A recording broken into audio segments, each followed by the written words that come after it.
I should, I should tell you the truth. Today, I regret deeply not to be Jean Dujardin, because I would have been able to imitate a film. I would be able to imitate Jean-Paul Belmondo reading a book in his bath. I had this DVD, but it doesn't work. My DVD is out of order. Therefore, no, it's my fault, my responsibility. Therefore, I should apologize for my poor English. Therefore, to be secure, I wrote my text. I can't speak. Why? I would stress on the reader. Why talk about the person reading? Not simply for the beauty of Jean-Luc Godard's words. Nothing is finer than filming a person reading. The haunting presence of readers in the Nouvelle Vague theoreticians' film, especially Jean-Paul Belmondo in Pierrot le Fou, show how relevant this tribute to reading was in the filmmaker's mind. The director's use of the circumlocution, a person reading, rather than the word reader, is significant. The differentiation is necessary. The reader has a title. They are a category, a statistic answerable to sociological observation, while the person reading is simply an action, an activity, implying two things. First, distraction from surroundings, isolating oneself to read, on the abstraction of a mental task, deciphering signs.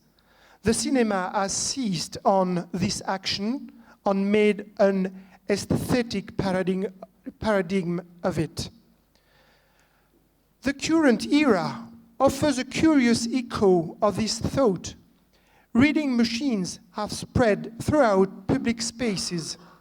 All over the world, the situation is the same. In high-speed trains, planes, parks, restaurants and bars, everywhere, at all times, you can see these same people reading, as if this formerly private activity had now become an integral part of life's most routine moments. Swept up in a continuum of reading, today's individual seems constantly at work on their platform, where the composite reading modes of office, reading room, and bedroom converge.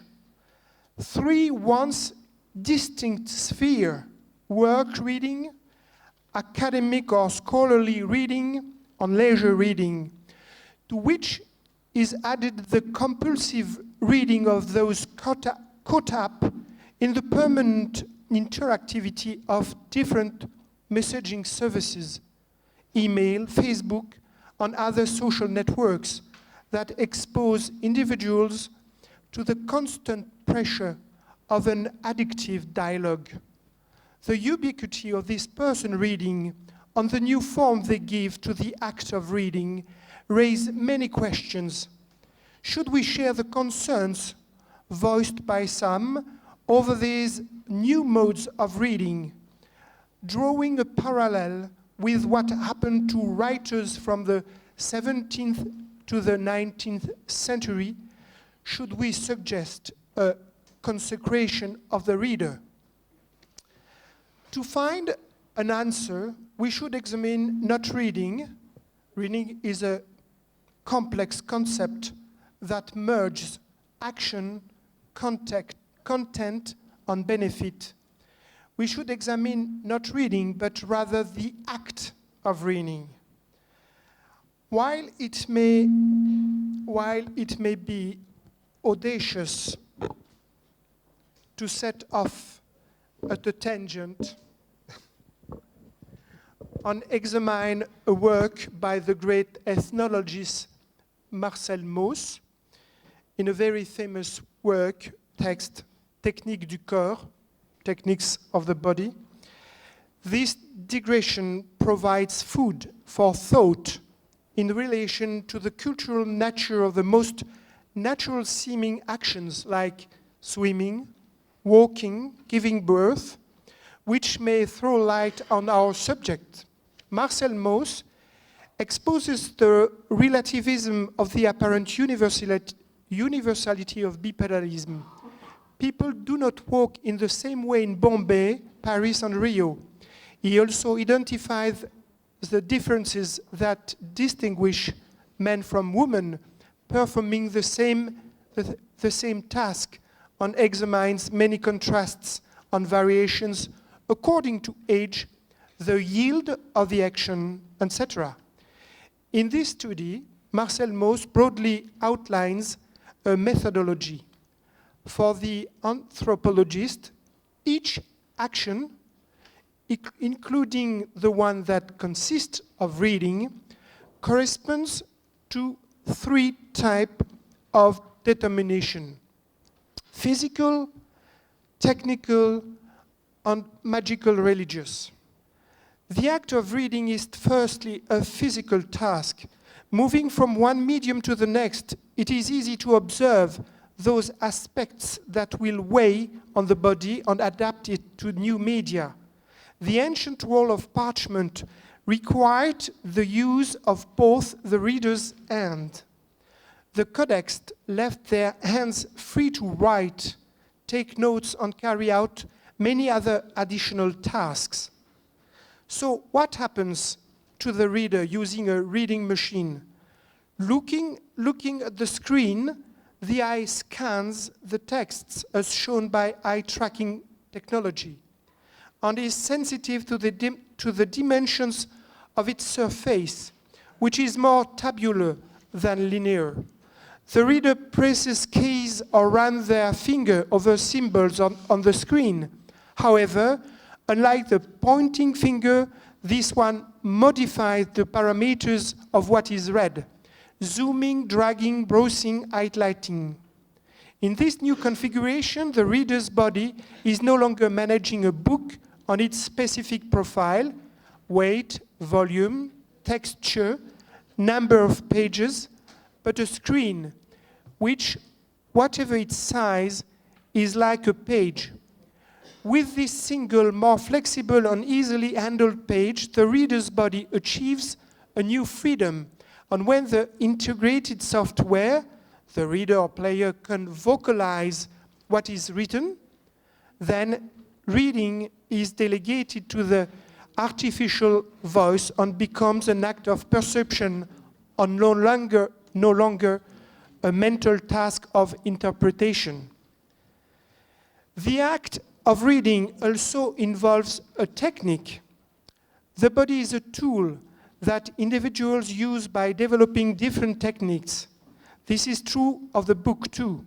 The act of reading implies 2 techniques that merge: physical posture and textual procedure. I mean the reading software like punctuation and sequencing of the text. The body acquires prosthetic tools that improve its performance and strength. We should know the main idea of the indivisibility, the unity of the body and its tool. Reading machines challenge this prosthetic equilibrium.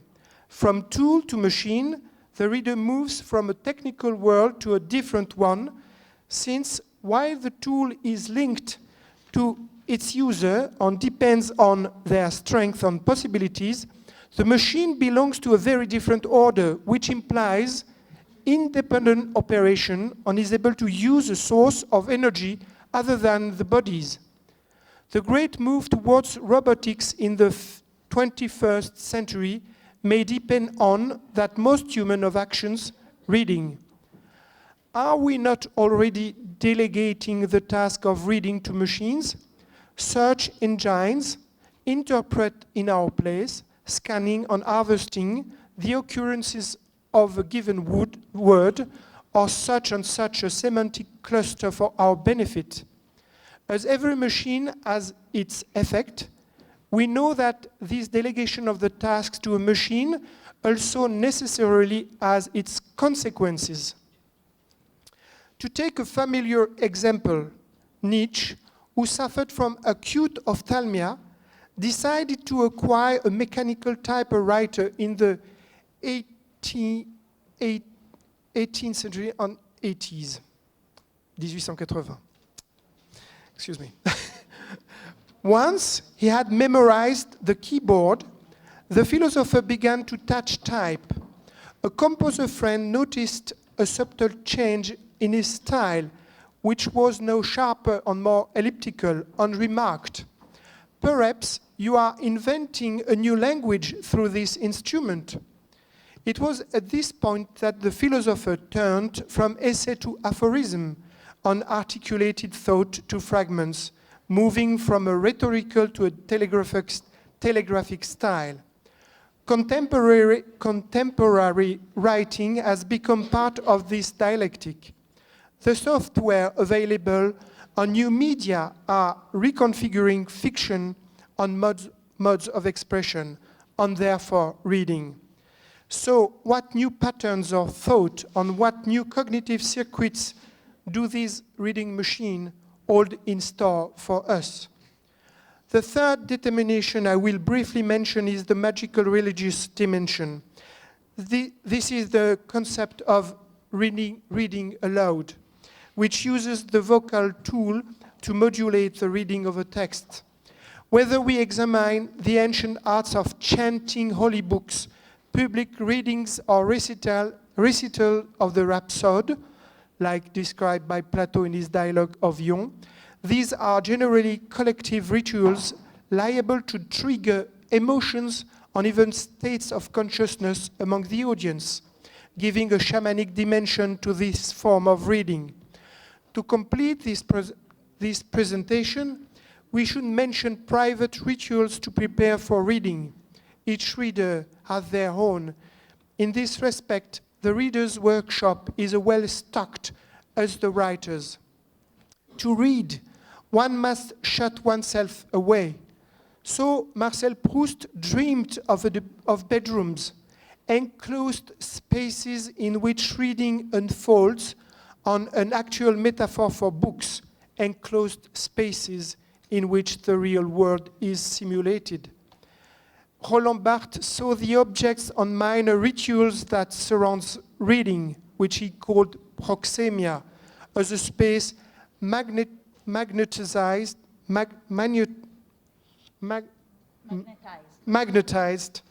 by the act and occupied by the reader. These three components of the act have just one goal: preparing the reader to enter the plane of signification, as the linguist himself puts it. The act on its different stages prepare the reader for an epiphany of the senses, and during the process must fade into the backgrounds. As Maurice Merleau-Ponty wrote, "The wonder of language is what it makes us forget. My eye follows the lines on the paper, and as soon as I am absorbed by their meaning, I no longer see them. Neither the paper nor the letters on the paper. My eyes and body are only present as a minimum of staging needed for some visible operation." This dissolution of the act on its physical, technical, and ritual materiality has turned it into an almost natural action. Today, the emergence of new reading technologies over a relatively short space of time is challenging this false self-evidence and raises the questions suppressed by habit of the act. Should we dread entering the age of reading machine? What innovation do they bring? While the print revolution introduced mechanical processes for the multiple reproduction of objects, the digital revolution is establishing text copying processes that directly confront readers with an unprecedented volume of reading material. In fact, The number of appliances is very much on the increase today. With Kindles, readers, e-books, netbooks, Fnac books on iPads, the classic form of the codex is ready to be deconstructed, broken down, rephrased, on all but split into an infinity of items. Reading itself, the act by which we access the readable, is fragmented, governed by the multiple functions integrated in the machine. The standard model of humanist reading must apparently be challenged on its linearity, threatened for the benefit of a model that encourages an interrupted, sporadic, narcissistic contact with the text. This perception is not wrong, but we should examine it more closely. Let us see how we can enter the rationality of the reading machine. To make a long story short, I will choose three main functions that organize machine reading. The first is the search function, a precious tool for scholars, which turns reading into an investigate task. This reading is assumed to produce another text. This approach, ergative reading, it is specific to academic work. Guy Debord, author of La Société du Spectacle, is something of a model in this respect. He is the very paradigm of the person reading. Each reading session is an opportunity to produce a handwritten entry of greater or lesser length. Sometimes notes, but mainly sample fragments of texts. In the case of the young situationist, this predation reading becomes more radical to such an extent that is comparable to a near revolutionary exercise of détournement, misappropriation. More generally, with machines, on their accelerated collection, possibility of limitless copying on much larger volumes to be processed, academic readers can enter a new dimension of reading. The second is the function that allows the reader to move from one layer of text to another on browse different pages or window, or simply the joint presence of heterogeneous level of text. The reader is asked to apply a truly new system of high and low level attention, focusing on the first level, alert to the second and third, floating on a fourth, and remaining dormant in relation to another, a Facebook or other inbox message.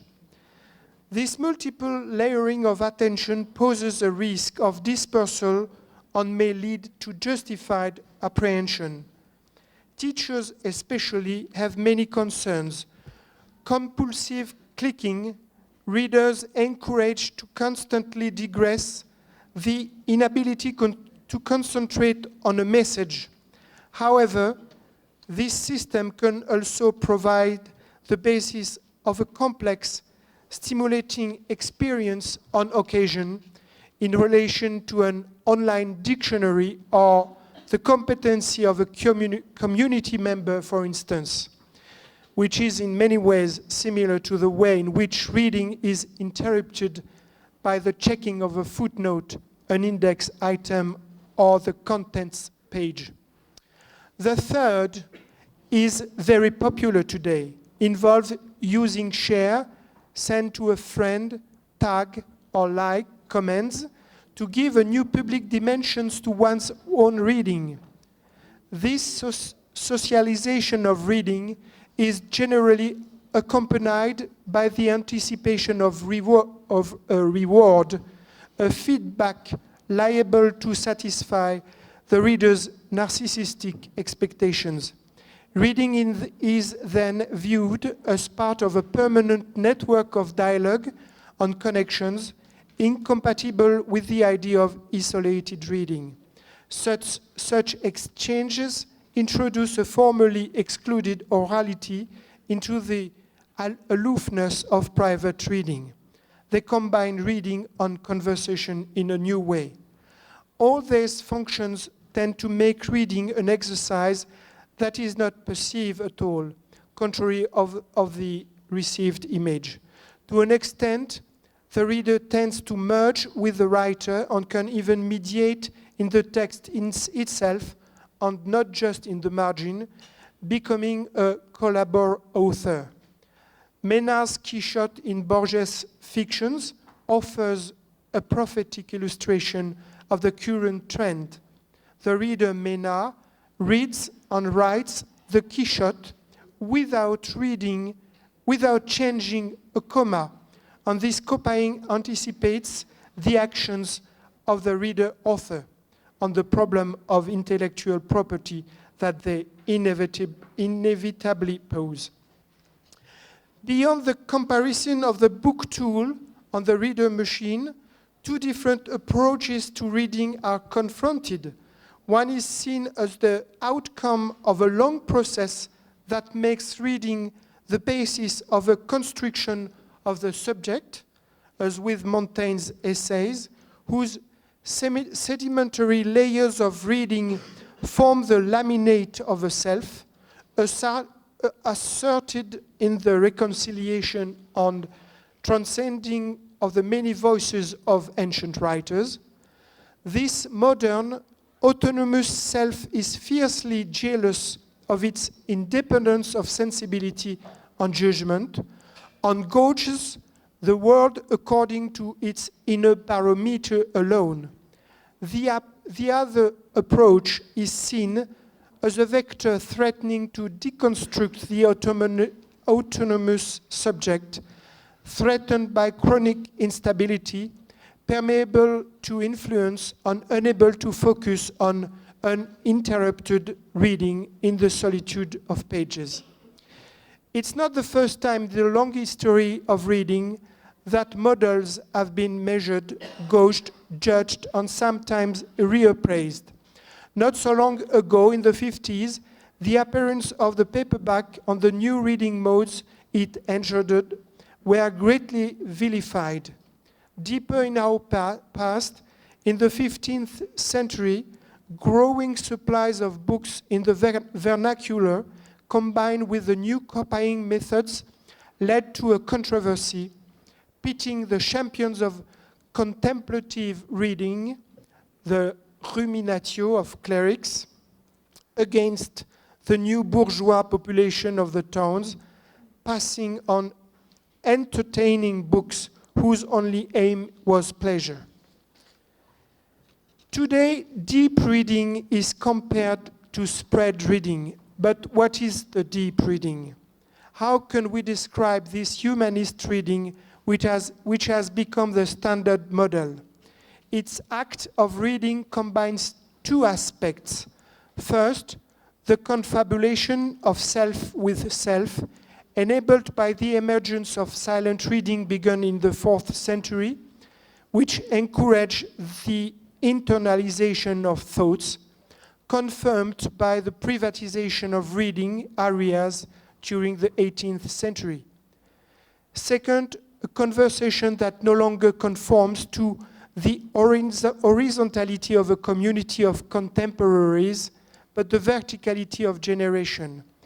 A conversation with the departed of past centuries, which without books would never have been possible. The reading pact agreed between the modern individual and the book sees this conversation in terms of connected, disconnected mode, reminiscent of the alternation of and discontinuity of works in reading machine. Marcel Proust, one of reading's most meticulous analysts, writes, "Reading, unlike conversation, consists for each person in receiving the thoughts of another, but while they remain alone. In other words, continuing to enjoy the mental power to be found in solitude and continuing to enjoy the ability to be inspired and remain in full 13 action of the mind on itself. The digital revolution should also enable this paradoxical experience of thought, transferring it to machines. Is this possible? In this experience of thought, confronted with itself and others, the self explores its own potentialities in a much smoother continuity than Cassandras of the digital age might suppose. Indeed, the act of reading is not simply an act of interpretation, but a specific experience, an attentional conduct, une conduite attentionnelle, an attentional conduct, with its peaks on truth, on peaks on holes, contrasting rhythms ranging from excitement to numbness and even virtual trance states, and so on. Deep reading over time consists of a succession of attentional loops which form a singular discontinuity at its core. For instance, the discontinuity that occurs when a reader deep in a book looks up, raises their eyes, and while still involved in the act of reading, punctuates it, setting it aside for a moment to recover and elude the grip of the writer. This inside-outside movement, this breath of consciousness, opens the way for an exchange of attentional focus between fiction and reality, and certainly provides a less uniform view of what deep reading seems to be. Reading is an integral life experience. So to finish, to conclude, so what will reading become in the decades ahead of us? Rather than hazarding a guess, I prefer to quote the final pages of Leibniz's Theodicee, where the philosopher depicts the exploration of a strange palace, where the visitor is invited to read the books of fates. As we see, the digital book, when we touch, displays film of lives in a curious cross-dissolve between letters and pictures. I quote, "There was a large amount of writing in his apartment. Theodore could not help wondering what it meant. It is the story of this world we are now visiting," the goddess told him. "It is the book of fates. You saw a number of the brow of Sextus. Look for the part of the book it marks." Theodore looked and found a more exhaustive history of Sextus than the one he had seen in short. "Put your finger on whichever line you choose," Pallas told him, "and you will actually see in all detail what the line roughly marks." He did so and saw all the details of part of the life of this Sextus appear. They moved on to another apartment, and there was another world, another book, another Sextus. They entered another chamber and again saw new scenes. Thank you.